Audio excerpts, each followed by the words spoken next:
दोस्तों, हम शुरुआत करना चाहेंगे प्रधानमंत्री नरेंद्र मोदी के गुजरात दौरे के साथ। वो गुजरात दौरे पर थे और जैसा कि आप इन तस्वीरों में देख सकते हैं, प्रधानमंत्री Narendra Modi mission school of excellence का उद्घाटन कर रहे हैं। आजकल प्रधानमंत्री गुजरात में जोरों से उद्घाटन कर रहे हैं। यही वजह है कि चुनाव आयोग ने इस वक्त सिर्फ हिमाचल प्रदेश के चुनावों का ऐलान किया है, गुजरात का नहीं। क्यों? क्योंकि पहले प्रधानमंत्री नरेंद्र मोदी तमाम उद्घाटन तो कर लें, उसके बाद चुनावी आचार संहिता लागू होगी। अब इन तस्वीरों में विवाद पैदा हो गया है दोस्तों। वो विवाद क्या है और आम आदमी पार्टी ने कैसे प्रधानमंत्री नरेंद्र मोदी को एक्सपोज किया है, ये मैं आपको बाद में बतलाऊंगा। मगर सबसे पहले प्रधानमंत्री का यह बयान। प्रधानमंत्री नरेंद्र मोदी इस उद्घाटन के दौरान कहते हैं कि अंग्रेजी भाषा जो है वो गुलामी का प्रतीक है और जो नई शिक्षा नीति है हमें गुलामी भरी इस मानसिकता से बाहर लेकर आएगी। आज मैं प्रधानमंत्री नरेंद्र मोदी के सामने कुछ तथ्य रखना चाहता हूं। तथ्य नंबर 1, आपके मुख्यमंत्री शिवराज सिंह चौहान, उनका बेटा कार्तिकेय चौहान जो कि डिग्री लेकर पास हुआ था हाल ही में अमेरिका की एक यूनिवर्सिटी से। जाहिर सी बात है उसकी पढ़ाई प्रधानमंत्री अंग्रेजी में ही हुई होगी, हिंदी में तो हुई नहीं होगी। मैं आपसे पूछना चाहता हूं कि भोपाल के अंदर कई अच्छी यूनिवर्सिटीज हैं, लॉ कॉलेजेस हैं, भारत में कितनी अच्छी यूनिवर्सिटीज हैं। प्रधानमंत्री, मैं आपसे पूछना चाहता हूं, आपके मुख्यमंत्री अपने बेटे कार्तिकेय चौहान को अमेरिका भेजते हैं पढ़ाई के लिए और आप भारत में खड़े होकर यह कह रहे हैं कि अंग्रेजी गुलामी का प्रतीक है और नई शिक्षा नीति गुलामी के इस प्रतीक को पूरी तरह से खत्म कर देगी। यह दोहरे मापदंड क्यों? आपकी स्क्रीन पर अनुराग ठाकुर के दो बहुत प्यारे बच्चे हैं, दोनों बेहतरीन पब्लिक स्कूल से निकले हुए और बेहतरीन कॉलेजेस में भी पढ़ रहे होंगे। मैं जानता हूं कहां पढ़ रहे होंगे, मगर मैं वो सब बताने नहीं वाला हूं, वो मेरा फर्ज नहीं है। मैं आपको सिर्फ ये बताना चाहता हूं कि देश के सूचना और प्रसारण मंत्री के जो बच्चे हैं वो बेहतरीन अंग्रेजी स्कूल्स में पढ़े, कॉलेजेस में भी जा रहे हैं। पीयूष गोयल, दो बहुत प्यारे बच्चे हैं, एक लड़का एक लड़की, दोनों ने बेहतरीन पब्लिक स्कूल से अपनी शिक्षा की है। किरण रिजिजू के 3 प्यारे बच्चे हैं, उनकी भी यही कहानी है। शिवराज सिंह चौहान, जैसे कि मैंने बताया कि उनका बच्चा तो एक अमेरिकन यूनिवर्सिटी से निकला है। तो मैं आपसे पूछना चाहता हूं प्रधानमंत्री, आप अंग्रेजी को गुलामी का प्रतीक क्यों मानना चाहते हैं? प्रधानमंत्री, आपको पता होना चाहिए कि जो भारतीय अंग्रेजी जानते हैं अंतर्राष्ट्रीय तौर पर वो भारत की सॉफ्ट पावर है, नरम ताकत है। अगर आप इन देशों को देखें, चाइना, फ्रांस, जर्मनी और जापान, इन चारों देशों के वैज्ञानिकों, टेक्नोक्रेट्स और आईटी प्रोफेशनल्स की तुलना में भारत के जो आईटी प्रोफेशनल्स हैं या वैज्ञानिक हैं, हम हमेशा उन पर भारी साबित होते हैं। क्यों?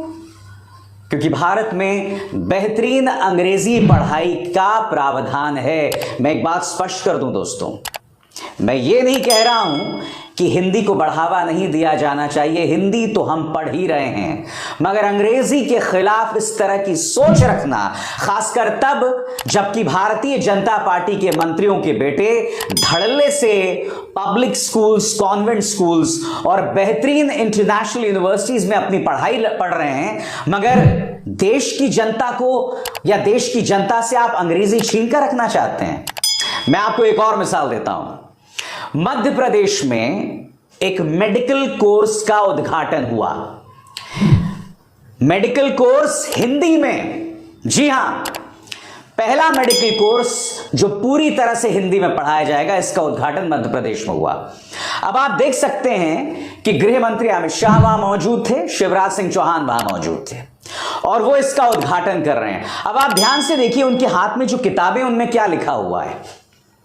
उसमें लिखा हुआ है एनाटॉमी, उसमें लिखा हुआ है medical, radiology.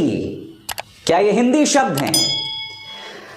Anatomy, radiology, abdomen, इन तमाम शब्दों को अगर आपने हिंदी में लिख लिया, देवनागरी में लिख लिया, तो क्या आप उसके जरिए हिंदी की सेवा कर रहे हैं या हिंदी का परचम आप बढ़ा रहे हैं? आपने मजाक बनाकर रख दिया है।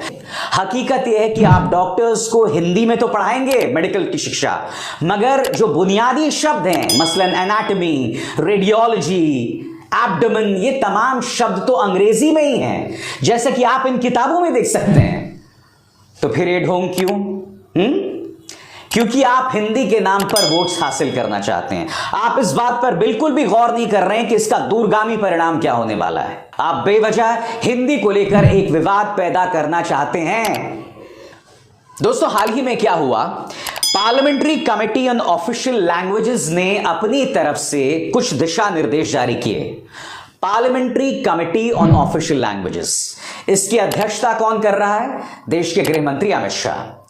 और इनके दिशा निर्देशों में साफ तौर पर कहा गया है कि हिंदी का ज्यादा से ज्यादा इस्तेमाल हो, खासकर नवोदय विद्यालय, आईआईटीज, इसके अलावा जो सेंट्रल गवर्नमेंट एम्प्लॉइज हैं वो भी हिंदी का इस्तेमाल करें।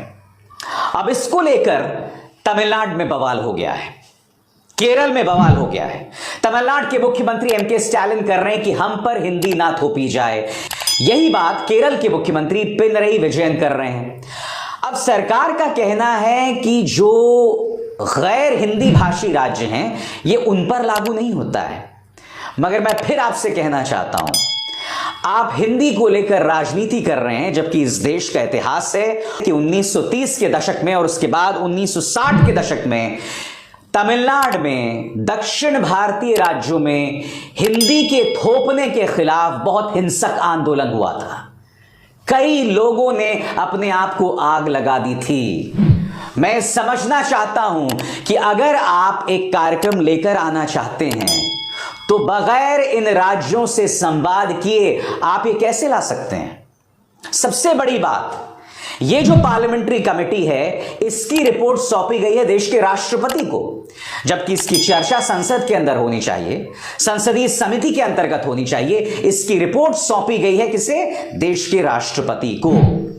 और इस मुद्दे को लेकर एक बार फिर विवाद पैदा हो गया है। आज मैं आपको ये तमाम खबरें क्यों बतला रहा हूं दोस्तों? ये तमाम खबरें बतलाने का मकसद ये है कि हिंदी भाषा को लेकर भारतीय जनता पार्टी के दोहरे मापदंड हैं।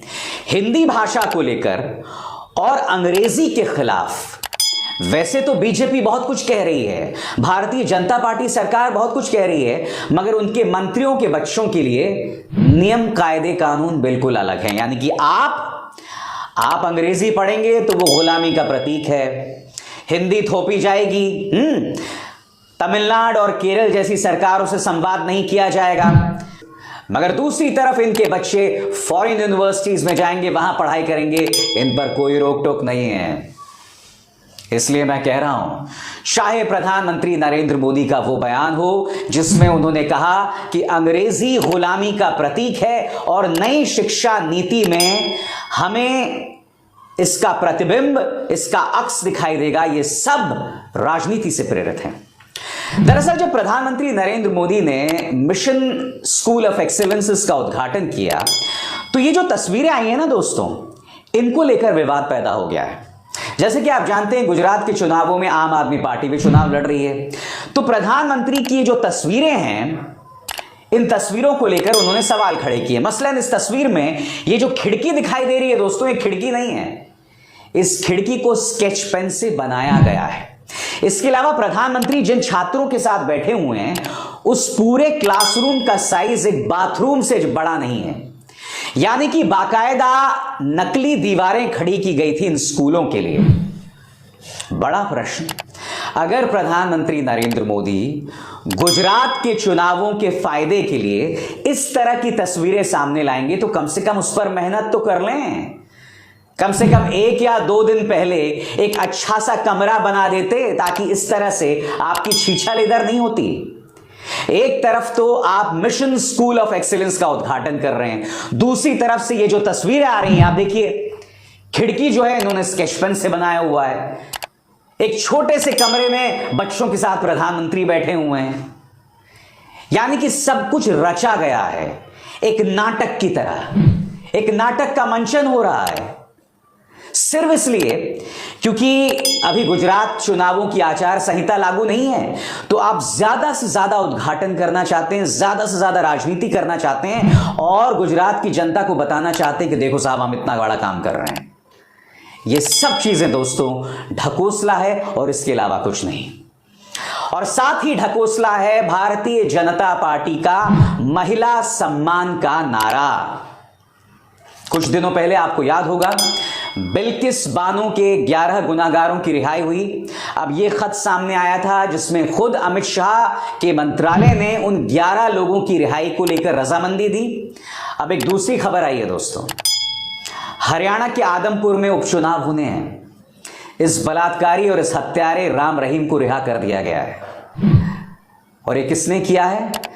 वहां की हरियाणा सरकार ने इन्हें पैरोल पे रिहा किया है, एक ऐसे आदमी को जो 20 साल की सजा बलात्कार को लेकर काट रहा था। आप जानते हैं दोस्तों, इनके सत्संग में भारतीय जनता पार्टी नेता शामिल हुए और न सिर्फ शामिल हुए दोस्तों, उन्होंने इस बलात्कारी के लिए पिताजी शब्द का इस्तेमाल किया। मैं आपको बतलाना चाहता हूं पूरी खबर क्या है जो आपके स्क्रीन पर आ रही है। रेप के दोषी राम रहीम से ऑनलाइन संवाद करते हुए करनाल की बीजेपी से मेयर रेणु बाला गुप्ता ने राम रहीम को पिताजी कहकर संबोधित किया। इस कार्यक्रम में शामिल होने वाले नेताओं में करनाल नगर निगम की मेयर रेणु बाला गुप्ता, बीजेपी जिला अध्यक्ष योगेंद्र राणा, डेप्यूटी मेयर नवीन कुमार और senior deputy mayor Rajesh Kumar शामिल थे। क्या आप जानते हैं कि रेणु बाला गुप्ता ने क्या कहा?